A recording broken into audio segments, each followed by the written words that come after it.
¿Qué tal, amigos? En esta ocasión vamos a hablar, como ya vieron en el título de este video, sobre un aspecto histórico, pero que tiene toda la relevancia actual porque está definiendo el presente no solamente pues de muchos países, incluyendo por supuesto Estados Unidos, sino yo creo que de todo el mundo. Con esta segunda administración de Donald Trump, que empezó creo que el 21 de enero pasado, estamos viendo una reconfiguración completa del mundo. Lo vimos también confirmado en esta cumbre que se llevó a cabo hace unos días, en el 15 de agosto en Alaska, donde se reunió con Vladimir Putin, y de ahí se derivaron otra serie de reuniones que ha tenido a lo largo de estos días con jefes de Estado, incluyendo de Europa, en el cual, pues Estados Unidos está volviendo a hacer valer su peso político y su influencia geoestratégica a nivel mundial. Esto pues básicamente es como un regreso de una política norteamericana que durante mucho tiempo pues ha hecho valer su peso, el peso sobre todo económico y el peso de las armas, porque básicamente en base a esas dos columnas es que Estados Unidos ha hecho valer su voz e imponer su voluntad a lo largo del tiempo. Esto no es nuevo y por eso considero importantísimo repasar cuál es el origen de Estados Unidos, de dónde viene y por qué ahora nuevamente nos estamos enfrentando a un modelo político económico norteamericano encabezado por Donald Trump que quiere regresar a sus orígenes y lo que esto podría implicar para el resto del mundo. Estados Unidos inicia su lucha de independencia en 1776, el próximo año cumple 250 años. Este pasado 4 de julio del 2025 cumplió 249 años de haber iniciado su lucha de independencia o haberse independizado respecto al Imperio Británico e Inglaterra. Es importante también recordar, esto es algo que yo he pensado durante mucho tiempo, realmente Estados Unidos viene con una raíz podrida desde su origen en muchos aspectos. En primera, porque quienes fueron los colonizadores de Estados Unidos pues fueron los británicos, el Imperio Británico, y aquí tenemos que remitirnos precisamente a que el Imperio Británico colonizó la parte norte de América como una respuesta, como una parte de la lucha que estaba llevando a cabo a lo largo del siglo, principalmente del siglo XVI y XVII, contra el reino más poderoso que había en ese momento en el mundo, que era el de España. Después de que se habían unificado las coronas de Castilla y Aragón con la boda de los reyes católicos Fernando e Isabel, y con la reconquista o terminar los 800 años de reconquista y la posterior expulsión de los musulmanes que todavía quedaban en la parte sur de España, más el financiamiento del viaje de exploración de Cristóbal Colón, donde pues todavía realmente los historiadores no se han puesto de acuerdo si realmente Colón sí sabía dónde iba y solamente no lo había dicho, porque pues los mapas con los que él contaba, como el mapa de Piri Reis, que es un mapa muy antiguo, un mapa que parece que venía en el barco de Colón, es un mapa árabe donde viene dibujada toda la costa prácticamente de Sudamérica y parte de América, entonces, y es una distancia que sí corresponde de la costa europea a la costa americana, entonces, y ese mapa lo traía Colón, o se supone que lo traía Colón en el viaje, en el primero, y en los posteriores, claro, pero lo más importante era el primero. Por lo tanto, se cree y se especula que sí sabía que había una tierra de por medio, que no había llegado a Asia, ¿no? Sino que sí había llegado a una tierra que no se había quizá registrado. Hay otros que dicen, bueno, pues que sí fue una casualidad y que él realmente sí que creyó que había llegado a la India. Pero en fin, bueno, como haya sido, esta nueva tierra que se descubrió, que con el tiempo se dieron cuenta que evidentemente no era la India, amplió la presencia y el poderío y la fortaleza del Imperio Español. Ahí es donde se crea realmente el Imperio Español. Y además surge un nuevo proyecto de civilización único en el mundo, que es el de la hispanidad. El concepto que tenía Isabel y Fernando de no solamente llevar la cultura hispánica, sino además y principalmente el catolicismo a las tierras donde fueran a llegar. Eso fue el factor fundamental porque transformó por completo. Además, el hecho de que Isabel la Católica desde su testamento dejara protegidos a los indios en el sentido de que no se les podía esclavizar y que contaban con los mismos derechos que los españoles, eso dignificó por supuesto la personalidad de los indígenas, pero además abrió la posibilidad y lo permitió y lo bendijo, y lo que es el mestizaje, es decir, esta mezcla, vamos a llamarlo así para que me entiendan el término racial, entre europeos con indígenas. Esto fue un parteaguas porque ningún otro imperio colonizador me refiero no que llegara a llevar la civilización, sino que llegaban a abrir colonias, literalmente lo que entendemos por colonias, como fue Inglaterra, Bélgica, Francia.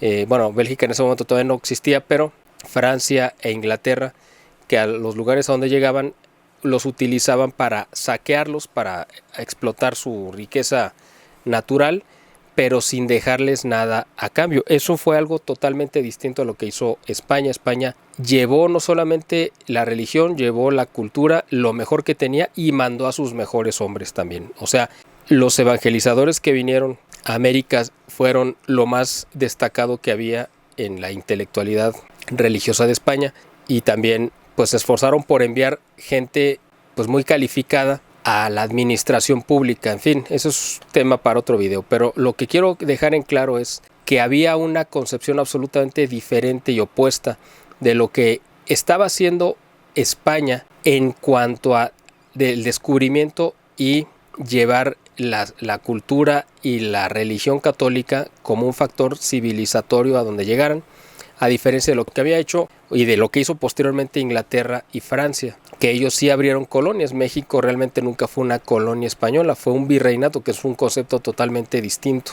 Esta diferencia, que es muy importante tomar en cuenta, es lo que marcó la lucha que se dio a lo largo del siglo XVI y XVII. Sobre todo esto se dio, esta ruptura la podemos encontrar ya de manera yo creo que más clara cuando Enrique VIII pues decide y repudia a Catalina de Aragón, que era la hija de los reyes católicos, para casarse con Ana Bolena. Y en ese momento él no solamente estaba rompiendo con el hispanismo, con el catolicismo, con la hispanidad y con España, sino que estaba rompiendo con la civilización, vamos a decir, occidental, que se había levantado sobre los cimientos de la cristiandad hasta ese momento. Y él toma la corona y se autoproclama cabeza de la iglesia anglicana, que después se suma y se convierte en una iglesia reformada, es decir, en una iglesia protestante que se convierte en enemiga de la iglesia. Entonces el principal bastión de defensa de la cristiandad es la corona española, el imperio español, la hispanidad, que la hispanidad se convierte en sinónimo de cristiandad y es el modelo civilizatorio más avanzado que se ha logrado desarrollar porque puso por delante los conceptos fundamentales del cristianismo, como es la caridad, el valor del sacrificio, la entrega y una serie de valores que repudió Inglaterra y que repudiaron también todos los países o reinos que quedaron bajo la influencia protestante, porque ellos viraron, cambiaron y tomaron, por ejemplo, en el caso del calvinismo, tomaron la doctrina materialista y la doctrina utilitarista. Y eso fue una influencia directa del judaísmo. Es decir,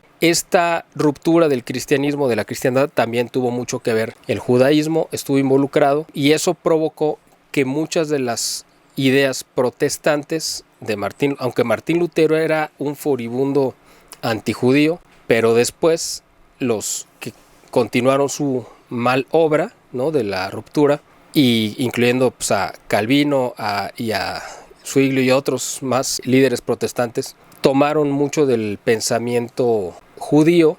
¿Y por qué tomaron el pensamiento judío? Bueno, pues porque ellos también repudiaron en cierto aspecto los sacramentos, y los sacramentos es algo específicamente ligado a la iglesia porque era la depositaria de estos tesoros. Entonces, al remitirse más al Antiguo Testamento, ellos se sintieron más identificados con los valores judíos que con los valores cristianos, aunque nominalmente eran cristianos, ¿no?, protestantes o reformados, pero cristianos, pero eran más judíos realmente que cristianos. Entonces, en esta pugna surge precisamente el materialismo y el utilitarismo con la finalidad de decir Dios da la prosperidad material y esa prosperidad material es reflejo de la bendición de Dios, y los que vivan en la pobreza o países, naciones, pueblos, familias o personas que padezcan de vivir en una condición de pobreza es porque Dios así lo quiere y no hay que cambiar esa condición. Y eso tuvo un cambio absoluto. En cambio, en España, la hispanidad concebía todo lo contrario. Dale todo lo mejor que tengas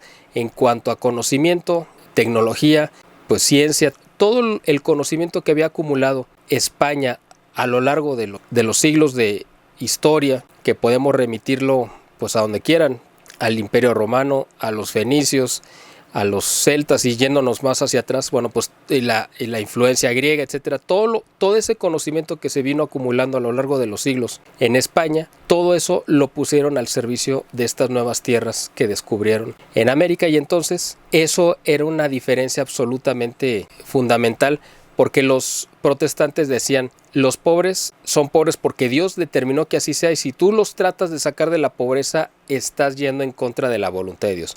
Y los que son ricos tienen que disfrutar la riqueza, pues porque Dios les concedió, porque ellos son bendecidos. Y entonces ellos, los protestantes, el mundo protestante, igual que el judío, tenían como un valor supremo: cuánto tienes, cuánto vales. Básicamente ese era su principal pensamiento, era el concepto que regía pues sus vidas, ¿no? Entonces, en el momento que rompe Enrique VIII, rey de Inglaterra, con España, con la hispanidad y con el cristianismo y con la iglesia, en ese momento surge una competencia, digamos, de parte de Inglaterra por tratar de destruir a la hispanidad católica. Y por eso surge un nuevo modelo, tanto económico como político, que es pues este modelo anglo-protestante, que es el que se exporta, el que se lleva a las 13 colonias norteamericanas para hacer un contrapeso y para tratar de competir y de boicotear la obra de la hispanidad en América. Entonces las 13 colonias son básicamente un contrapeso contra España. Y lanzan la piratería los ingleses precisamente como una intención de debilitar económicamente la corona española, pero también a sus posesiones en América, o sea, sus virreinatos, ¿no? Como el de Perú, el de Buenos Aires y el de Nueva España. Entonces, en todo este contexto, esta lucha del siglo XVI y del siglo XVII que se da para pelear la hegemonía del mundo, en el cual desgraciadamente termina triunfando el modelo anglo-protestante, se refuerza cuando en Francia también empiezan a apostatar a lo largo del siglo XVII, cuando surgen estas corrientes de pensamiento de Thomas Hobbes, y bueno, eso es en Inglaterra, pero en Francia, que surgen, por ejemplo, René Descartes, que habla de que solamente lo demostrable científicamente, es más, él, bueno, ni siquiera usa el término científicamente, sino matemáticamente, solamente lo demostrable matemáticamente puede existir, y toda la experiencia y la realidad humana se puede reducir o traducir o interpretar con ecuaciones matemáticas. Él unifica el lenguaje matemático para que la geometría y la álgebra pues se conviertan en una sola materia, pero que todo esto sirva para reducir la experiencia humana o cualquier manifestación de la realidad en fórmulas matemáticas, y lo que no se pueda demostrar matemáticamente pues simplemente no existe. ¿Con qué fórmula matemática podríamos interpretar a Dios? Entonces dice, bueno, si Dios no puede caber dentro de las matemáticas, pues es porque no existe. Si el alma no se puede reducir a una ecuación, pues es porque no tenemos alma, no hay un espíritu, en fin. Eso nos lleva, y empezó ese proceso precisamente que por un lado, por Inglaterra ya iba caminando, es decir, bueno, en el mundo protestante ya iba caminando, que era esto que había mencionado, el materialismo y el utilitarismo, se complementa con lo que se empieza a desarrollar en la Francia, que nominalmente era católica todavía, donde surgen estos filósofos que desarrollan a lo largo del siglo XVII esto que se llamó como el iluminismo, que es esta puesta en marcha también de reducir al ser humano al ámbito material únicamente, quitarle la parte espiritual, y eso se complementó muy bien con el pensamiento protestante, aunque los protestantes sí consideraban que evidentemente había un alma. Ellos defendían una doctrina que también es judía, que es la de la predestinación. Esto va a tener una importancia clave a lo largo de lo que les voy a contar en este video, para que no pierdan de vista esta idea. Esta predestinación significa que Dios ya desde el momento que manda al mundo a una persona, ya la manda con un destino que esa persona no puede cambiar. Si Dios ya determinó que esa persona se va a salvar, pues ya se va a salvar, no importa lo que haga. Y si hay otros, por muy buenos que sean, que Dios determina que se van a condenar, pues tampoco pueden cambiar su destino. Eso es una predestinación. ¿Cómo se puede saber quién se va a condenar y quién se va a salvar? los protestantes lo interpretaban de acuerdo a la bonanza material o económica que tenía una persona. Si una persona era rica, estaba predestinado a la salvación. Si una persona era pobre, estaba predestinada a la condenación o al fracaso, a la ruina. ¿Por qué? Pues porque Dios lo repudiaba. En fin, era una manera totalmente torcida de entender esto. Porque además quedaba nulificado un concepto básico, católico, cristiano, que es un cimiento desde el origen del ser humano y que viene en el Génesis, que es el de libre albedrío, es decir, donde el hombre tiene la libertad de elegir ese libre albedrío que también tuvieron los ángeles en el momento que fueron creados y que Dios les dio la plenitud de la conciencia, plenitud que nosotros no tenemos ahora, lo tendremos después de la muerte, pero que ellos la tuvieron en ese momento porque no estaban sujetos a la materia, donde ellos reconocieron perfectamente no solamente sus potencias y todas sus cualidades, sino las de Dios, y tuvieron ese momento de libre albedrío donde ellos eligieron si servían o no servían a Dios. Unos decidieron rebelarse y no servirlo y otros someterse voluntariamente y servirlo. Ahí se dio esa ruptura y ya no, ahí fue un punto de no retorno. Los que se rebelaron ya no se pudieron arrepentir porque tuvieron todo el conocimiento pleno, entonces no había forma de decir es que, bueno, me equivoqué porque no tenía toda la información. Ellos tenían toda la información y tomaron una decisión deliberada y perfectamente informada.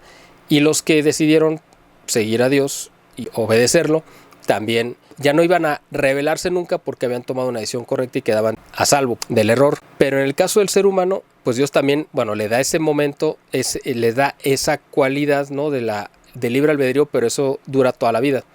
Mientras uno esté aquí vivo, precisamente porque tenemos los sentidos limitados por la materia, necesitamos cada momento estar tomando decisiones y cada momento es una decisión de obedezco o no obedezco a Dios, hago el bien o no hago el bien, soy justo o soy injusto, en fin, todo lo que ustedes ya saben que es lo que uno todo el tiempo está decidiendo. Bueno, esa capacidad fundamental del ser humano que nos distingue de los animales, que es el libre albedrío, porque ellos no, los animales no tienen libre albedrío porque ellos se guían en base a instintos, pero el ser humano sí tiene ese libre albedrío, pues el mundo protestante lo anula porque dice pues hay una predestinación. Entonces no importa si tú voluntariamente decides hacer el bien, si Dios te mandó a la pobreza es porque no te quiere y porque te vas a condenar.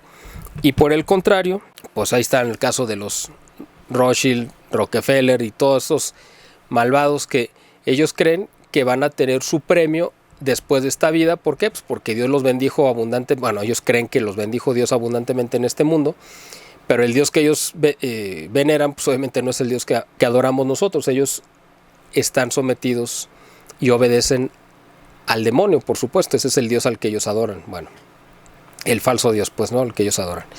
Entonces, todo esto es muy importante para que vayan tomando en cuenta. El hispanismo tomó el sentido contrario, entonces se abrió una lucha, una pugna entre estos dos modelos y estos dos conceptos, el de la hispanidad como civilización que llevaba la caridad y hacía el bien y ayudaba a las sociedades a las que llegaba a prosperar, y por el otro lado estaba el modelo anglo-protestante pirata, de la piratería, que era de saqueo, robo, y ellos decían, bueno, si yo estoy saqueando y robando a mi enemigo, como ellos son los que están equivocados, pues yo estoy haciendo el bien. Y además la corona británica, la reina Isabel Isabel I y los demás reyes posteriores a lo largo del siglo XVII, pues elevaron a rango de caballeros a estos delincuentes que eran los piratas, precisamente porque estaban haciéndole mucho daño económico pues a la corona hispana, que era el gran enemigo de la corona británica. Entonces tenemos por un lado el angloprotestantismo utilitarista y materialista, tenemos el surgimiento del iluminismo en Francia, que da el sustento también y que se apoya de ideas judías que a su vez derivan en los postulados de la masonería, y todo esto que se da a lo largo del siglo XVII en Francia culmina ya en el siglo XVIII, precisamente en la caída de la corona y en la Revolución Francesa. Pero esto fue un proceso que se dio a lo largo de 200 años o más o menos 180 años. Y este proceso que culmina en 1789, el 14 de julio, cuando se toma la prisión de la Bastilla en París, ya había sentado sus bases en América precisamente en la Revolución Americana, o sea, en la Guerra de Independencia. O sea, todas las ideas que les acabo de mencionar, el iluminismo, el materialismo, el protestantismo, el judaísmo y las ideas de la Revolución Francesa, todo este conjunto se exporta y son las semillas sobre las que se construye esta nueva nación americana y el estallido, bueno, o sea, la Guerra de Independencia norteamericana está basada en todas estas ideas que ya vienen mal de su origen, por supuesto. Todo esto también es parte de la formación de lo que después se conoció como el liberalismo. O sea, este conjunto de ideas, ya unificándolas, se convirtió en lo que conocemos actualmente como liberalismo, que tiene pues todos estos males, ¿no? Que además han sido condenados por la Iglesia, que tiene, bueno, ya los mencioné, ¿no? El materialismo, utilitarismo, iluminismo, y que da como fruto los postulados de la masonería, que son libertad, igualdad y fraternidad. Esto se exporta a Estados Unidos y sobre estos cimientos torcidos se levanta esta nueva nación. Entonces, este proyecto de nueva nación, por ejemplo, impulsado por la masonería, esa masonería que había derrocado a la corona en Francia y que los había llevado a la guillotina, y que quería un gobierno, digamos, del pueblo, donde ya no hubiera monarcas, utiliza la Revolución Norteamericana, o sea, la Guerra de Independencia, como su primer experimento, como su primer laboratorio, para poder desde ahí exportar ese modelo a todo el mundo. Y ahí pues fue exitoso. Este modelo peleó contra la corona británica simplemente por una razón básica, porque si el Imperio Británico no hubiera sido una corona, seguramente tampoco hubiera habido una necesidad de una guerra de independencia. Se dio esta guerra de independencia para que pudieran implementarse estas nuevas ideas surgidas, ¿no?, de la masonería y el iluminismo y todo esto que acabo de mencionar, para implementarlo y crear un nuevo modelo de gobierno que era la república. Esta república que implica que ya no hay un monarca, es decir, la idea de la monarquía pues tiene que ver directamente también con la religión y con Dios. ¿Por qué? Porque el que rige el universo, por supuesto, pues es Dios, que lo crea, y él delega ese poder, le presta ese poder que él detenta a algunos representantes que él elige. ¿Quiénes son esos elegidos? Pues son los reyes, y viene pues la historia en el Antiguo Testamento de cómo Dios, por algunas cualidades, preparaba a gente para que gobernara a su pueblo. Esto la Iglesia siempre lo ha tomado así, y por eso los reinos, o sea, los reyes también son una especie de consagrados que viven de acuerdo y reciben además una potestad especial de Dios, ciertos dones que ellos necesitan para cumplir a cabalidad. Ellos son, digamos, regentes en su reino y o sea, que representan el poder y la autoridad de Dios, no como el Papa, obviamente, porque no detentan esa autoridad espiritual, pero en la parte material ellos representarían los valores que sería la justicia, etcétera, ¿no? Y otras cosas. Entonces, la buena administración, etcétera.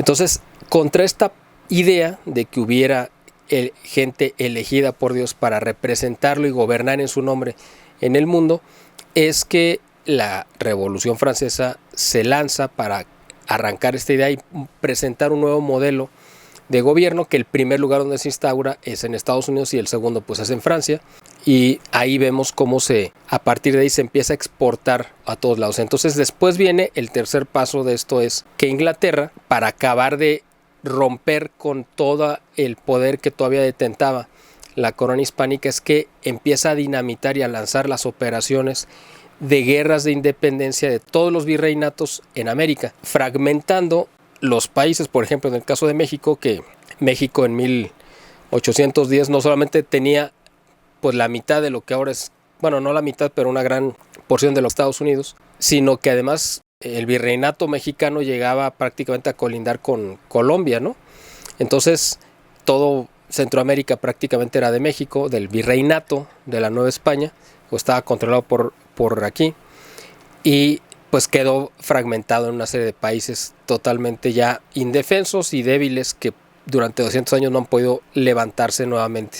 Esa era la idea de Inglaterra, era fragmentar esa unión y ese imperio hispano-católico que era su principal enemigo, y fragmentarlo. Y por el otro lado era fortalecer las naciones que se apegaran al modelo anglo-protestante.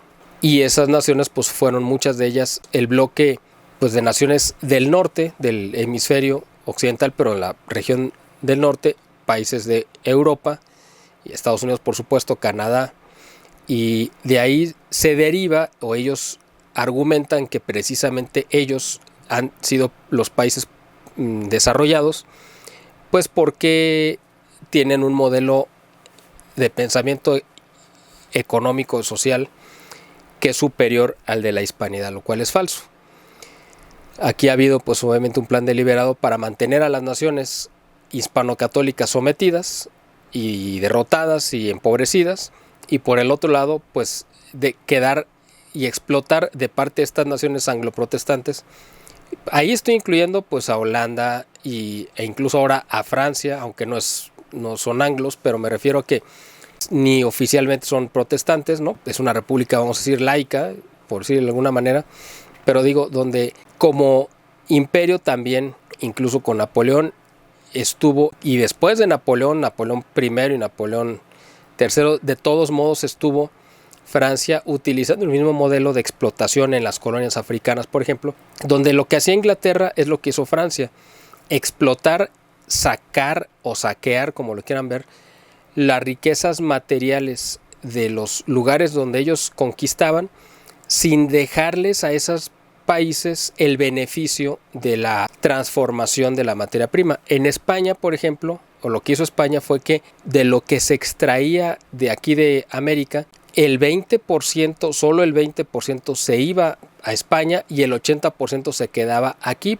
para pagar todo el gasto administrativo, el desarrollo, la construcción de ciudades, hospitales, caminos y toda la obra social que se hizo, y que además el desarrollo pues también, o el compartir el conocimiento de los oficios y del arte de la transformación de las materias primas en productos terminados. Eso lo hizo España, pero no lo hacía Inglaterra, no lo hacía Francia, no lo hacía Holanda, ni Bélgica, ni ningún otro de los países que tuvieron colonias, por ejemplo, en África a lo largo del siglo XVIII o XIX, incluso todavía del siglo XX. Eso es parte fundamental de esta diferencia. Entonces, cuando surge Estados Unidos, surge como un proyecto masónico, protestante, judío, surge como un proyecto que era el conjunto de los pensamientos ingleses en el sentido de la influencia cultural inglesa, del protestantismo, materialismo, del utilitarismo, de la predestinación y de lo que dijimos, ¿no? Libertad, igualdad y fraternidad. Todo esto dio como resultado que se desarrollara en Estados Unidos una doctrina conocida como el destino manifiesto. Esto es exactamente una idea absolutamente judía, porque los judíos pues obviamente se han seguido considerando hasta el día de hoy que son el pueblo elegido. Fueron un pueblo que Dios tomó y que Dios eligió simplemente para que de ahí surgiera el Redentor, el Salvador, del Mesías, nuestro Señor Jesucristo. Pero en el momento que las autoridades religiosas y políticas rechazaron a ese Mesías y lo asesinaron, esa predestinación, digamos, ese pueblo elegido, pues dejó de serlo, porque para lo único que lo había elegido Dios, que era para cumplir con esa misión de recibir al Mesías como su rey, pues ya, ellos renegaron de esa misión y por lo tanto Dios les quitó esa preferencia y se la transfirió a su nuevo pueblo elegido, que fue la iglesia. Dentro de la iglesia pues también había judíos, ¿no? Que eran las primeras comunidades, pues eran casi todas judías, y de ahí pues todos los que somos católicos, solamente los católicos, no los cristianos en general, los católicos somos ese nuevo pueblo elegido de Dios. Entonces los judíos se consideran aún ahora pueblo elegido. Entonces le transmiten a Estados Unidos esa idea de que son un pueblo elegido por Dios, y de ahí se desarrolla la idea del destino manifiesto, que básicamente es una concepción de presentarse como que ellos tienen la misión de salvar al mundo desde el plano político y de dominarlo además, ¿no? Entonces, lo que estamos viendo ahora con Donald Trump es que él quiere regresar a ese origen norteamericano, y aunque está haciendo cosas correctas en muchas cosas, está, yo creo que yendo por una ruta que puede ser peligrosa en el sentido de volver a esa parte donde diga Estados Unidos es, porque Trump lo cree así, es un pueblo destinado a gobernar al mundo y a imponer sus reglas. O sea, es bueno que esté dando una batalla contra el Deep State, o sea, este estado profundo, yo lo he dicho en algunos videos, en varios, y está tratando de romper con muchas de las estructuras en la parte económica, en la parte cultural, en la parte, en fin, el control sobre las guerras, etcétera, etcétera. Pero también es una parte peligrosa porque estamos viendo que hay una idea, una concepción de desplazar o de no tomar en cuenta el resto del mundo para imponer solamente la hegemonía norteamericana. Entonces ahí es donde vemos que hay un posible peligro, y nosotros aquí en México, que pertenecemos a la tradición hispano-católica, pues nos convertimos culturalmente en contrarios o totalmente enfrentados a Estados Unidos. Por eso también hay un problema de entendimiento entre lo que es Donald Trump y su concepción y lo que es México. Ahora México, pues, estamos en una fase de descomposición acelerada bajo una posesión, una infestación demoníaca, que esto no es lo que representa la historia y la tradición mexicana, pero Donald Trump dice, bueno, pues ellos tienen un problema que yo quiero acabar y combatir, que pues al final de cuentas no necesariamente va a cuajar bien. Y también no solamente es el liberalismo que ya mencioné, sino también hay otro fruto que está igual de podrido que el liberalismo, y es la izquierda, el comunismo, el socialismo, que también es hijo de la Revolución Francesa y del periodo iluminista, porque buscaba al final de cuentas la misma destrucción del cristianismo, de la idea religiosa, de la trascendencia, etc. Entonces, todo esto que les acabo de comentar y que al principio les mencioné que tenía que ver con nuestra realidad actual, y no es simplemente un tema cultural o un recorrido histórico de etapas que ya pasaron, sino que siguen actualmente definiendo nuestra realidad, porque en ninguna parte ustedes van a encontrar una crítica ni al liberalismo, ni al socialismo o comunismo, porque toda la intelectualidad mundial, los medios de comunicación, la gente que tiene una influencia para controlar la opinión pública o inclinarla hacia un lado, todos también son hijos del liberalismo, y todos aplauden, todos absolutamente, la Revolución Francesa y el iluminismo y las libertades supuestas que trajo, igual que aplauden la Revolución Americana y que pues sea un país de oportunidades supuestamente. Bueno, el tema para concluir básicamente es que nosotros, todos los hijos y herederos de la hispanidad católica, obviamente, porque hispanidad necesariamente tiene que ser católica, no hay hispanidad sin catolicismo. La hispanidad es un fruto del catolicismo, de hecho. Esto se remonta, así como les dije que en el origen, toda esta cuestión de la revolución, de la rebeldía, tenía que ver con la rebelión de los ángeles caídos. También el modelo de la hispanidad como tal y todos los frutos que se iban a dar se remontan directamente a los discípulos de Jesús. Ustedes recuerdan que Jesús tenía 3 discípulos predilectos, que era Pedro, Santiago y Juan. Santiago y Juan eran hermanos y ambos eran primos de Jesús, junto con Tadeo, que también era su primo. Sin embargo, fue a ellos 3, no a Tadeo, sino a Pedro, Santiago y Juan, a quienes Cristo les mostró la parte más alta, digamos, de su ministerio y la más dramática. La más alta fue la transfiguración, cuando Él les mostró de manera anticipada su gloria, previo a toda la pasión, y les mostró también el momento más dramático, que fue precisamente en el momento que estaba Él pasando su agonía en el huerto de los olivos. También lo vieron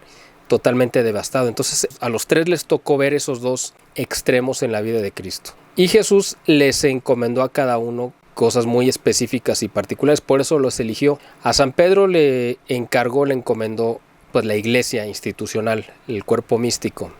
Él iba a ser su vicario, su representante. A San Juan pues le encomendó a la Virgen Santísima, por supuesto, y además él fue el encargado también de mostrar la iglesia triunfante, ¿no? A través del libro del Apocalipsis o Revelaciones, él mostró lo que le tocó ver. O sea, al final de todo ese recorrido histórico que era el plan de la salvación, a él le tocó ver esa iglesia triunfante de manera mística, pero la vio y la escribió, la dejó por escrito en el Apocalipsis. Y a Santiago, la tradición nos indica, nos da testimonio de que Santiago llegó hasta lo que era Hispania, ¿no? La colonia romana, digamos, más alejada, que era pues la orilla, casi la orilla del mundo, ¿no? Donde estaban las columnas de Hércules, que era España, bueno, lo que es ahora España, ¿no? Y ahí Santiago pues tuvo una labor evangelizadora muy hostil, realmente logró convertir a muy poca gente y él estaba pues muy derrotado, se sentía que no había cumplido con la misión que se le había encomendado de parte del colegio de los apóstoles.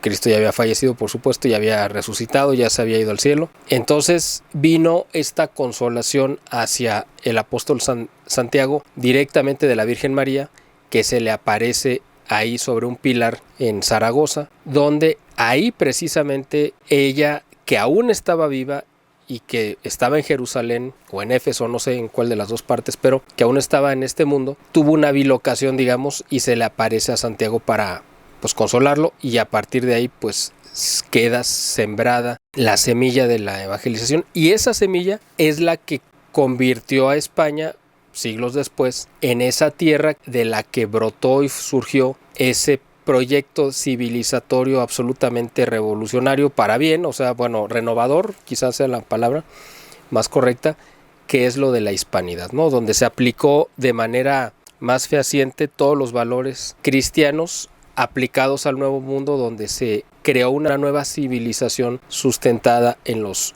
valores que se habían ido aquilatando a lo largo de 1500 años de cristiandad y que aquí dieron sus frutos. Bueno, entonces nosotros tenemos toda esta influencia pues maligna, perversa, de lo cual ya les hice recuento, del liberalismo, del iluminismo, la Revolución Francesa, dio como fruto la Revolución Americana, la independencia, y este deseo expansionista de Estados Unidos de que a través del destino manifiesto controlar el mundo, el destino, pero además tomarlo geográficamente. Por eso nos arrebató la mitad de nuestro territorio en México. Recién teníamos 30 años de vida independiente, menos 25 años quizá, en 1846, y ahí es donde nosotros experimentamos lo que se ha conocido como este imperio yanqui, que ha sustituido, digamos, al imperio británico, aunque ellos se han seguido operando en las sombras. Nosotros, toda la hispanidad, pues tenemos una vocación totalmente distinta y opuesta a esos antivalores, ¿no? De los cuales ya hice mención, del materialismo, el utilitarismo, el destino manifiesto, etcétera, etcétera. Nosotros representamos la opción completamente opuesta, y por eso nos han sometido a pues un par de siglos, cuando menos, de marginación, de pobreza, de explotación, etcétera. No estamos ahorita retomando un discurso victimista, simplemente estamos hablando de la realidad en la que estamos. Pero nosotros sabemos que estamos en la parte de la civilización correcta, adecuada, ¿no? En la de la trascendencia. Entonces, lo que estamos viendo ahorita, este terremoto político que se está viendo con el regreso de Donald Trump y su segundo periodo, pues él quiere retomar ese origen norteamericano, pero creo yo ahora con una diferencia, que ahora hay un peso específico muy grande del catolicismo dentro de Estados Unidos. Hay un catolicismo blanco que es el más poderoso, el más pudiente, el más influyente, y que fue parte en gran medida el que le permitió llegar a la Casa Blanca, y en compensación o pago o retribución a ese apoyo, pues es que su secretario de Estado y su vicepresidente, es decir, las dos figuras más importantes de su gabinete, los dos son católicos. Uno de ellos incluso pues hispano, que es Marco Rubio. Entonces, o sea, hispano me refiero a que con ascendencia hispana, cubano, pues, ¿no? Así que bueno, creo que podríamos ver una etapa muy interesante en el futuro inmediato de lo que pudiera ser, si es que Donald Trump realmente quiere retomar esa grandeza norteamericana, y lo cual pues es muy aplaudible, porque cada uno de nosotros en nuestros países quisiéramos hacer lo mismo. Nosotros quisiéramos revivir la grandeza mexicana a través del desarrollo, la prosperidad, cosas que hemos vivido en breves momentos a lo largo de nuestra historia, muy breves en el porfiriato y luego en el periodo del desarrollo estabilizador. Es muy loable que cada país busque, por supuesto, su desarrollo, su prosperidad. Eso es además, creo que un deber, ¿no?, de cualquier buen ciudadano, buscar eso para su país. Donald Trump lo quiere hacer para Estados Unidos, y ahora espero que, haciéndole valer, a diferencia de cuando fue la fundación de Estados Unidos, ahora haciéndole valer el peso del catolicismo, pueda, y además no solamente eso, sino que como tiene una gran población, no sé qué porcentaje, quizás sea una tercera parte de la población norteamericana sea de ascendencia latina, es decir, son herederos también de la hispanidad, aunque muchos de esos ya ni siquiera sean conscientes, pero algún resabio ha de quedar ahí. en la parte católica hispana. Y eso también espero que pueda servir como un factor donde ahora que Donald Trump quiere volver a hacer Estados Unidos grande nuevamente y retomar la grandeza que tuvo Estados Unidos en el siglo XIX, porque eso es lo que él está tirando, ojalá que ahora pueda brincar el obstáculo de que ya no sea un ideario masónico protestante judío o judío masónico protestante, como lo quieran ver, sino que ahora tenga la riqueza y que se complemente y se expanda con los valores de la cristiandad, ¿no? Del cristianismo y de la hispanidad. Así que bueno, simplemente quería poner este tema aquí a su consideración, porque creo que es muy importante entender cómo es que hemos llegado a este punto de la historia en el que estamos viviendo y por qué es tan complicado y difícil poder lograr que pues mucha gente en todos los círculos académicos, profesionales de comunicación, etcétera, reconozcan y admitan que el origen sobre el cual está basado su criterio ideológico y porque además en las universidades les enseñaron lo mismo. O sea, es muy difícil cambiar ese esquema de pensamiento erróneo de que el liberalismo, la Revolución Francesa, el iluminismo, etcétera, no solamente han sido terriblemente equivocados, sino han sido absolutamente perniciosos para la humanidad. Es muy difícil combatir eso, pero nosotros pues no estamos aquí ni buscando aplausos ni reconocimientos, sino queremos ser un medio de transmisión de verdades. Ustedes, creo que los que hacen favor de ver nuestros videos y que buscan nuestros análisis y comentarios, pues evidentemente están buscando lo mismo, no están buscando lo que les ofrece el resto del mundo, sino están buscando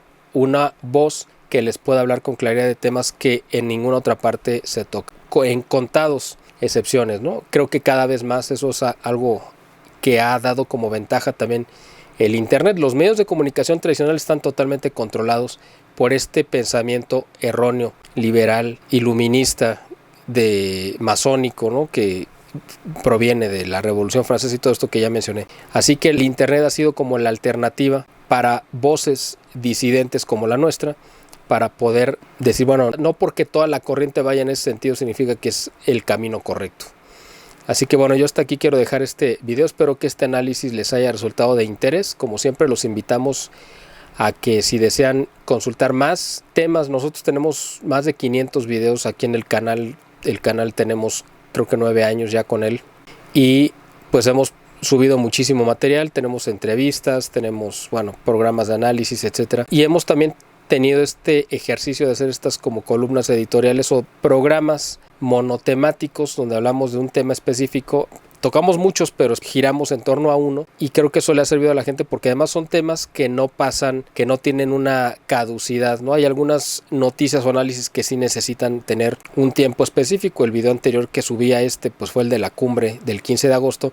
Era importante comentar porque era algo que podía y que iba, de hecho está redefiniendo, creo yo, los equilibrios a nivel mundial. Pero por ejemplo a lo mejor este video, si lo ven dentro de un año, pues también creo que si existe este canal y si hay internet y electricidad para verlo, pues yo creo que les va a ser de la misma utilidad, igual si lo ven quizá dentro de 10 años, si es que todavía hay mundo para entonces, que yo espero que sí. Pero la idea es tener videos que tanto hablen de temas actuales como de temas que no pierdan vigencia, ¿no? Y que nos ayude a entender exactamente en el punto en el que estamos.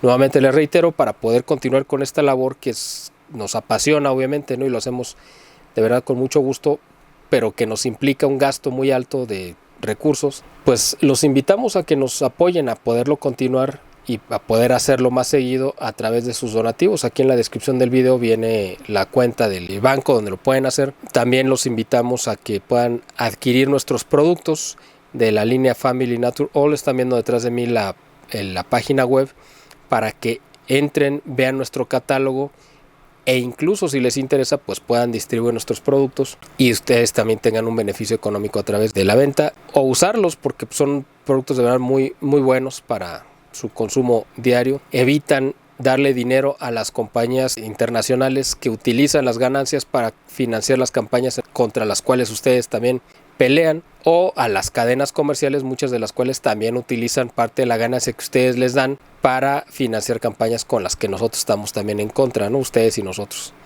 Así que nos ayudamos mutuamente. También los invitamos a que se suscriban a nuestro servicio de información estratégica. Es una publicación que estamos editando 2 veces por semana. Se les envía por correo electrónico, por WhatsApp, 2 veces por semana, 8 números al mes por 500 pesos.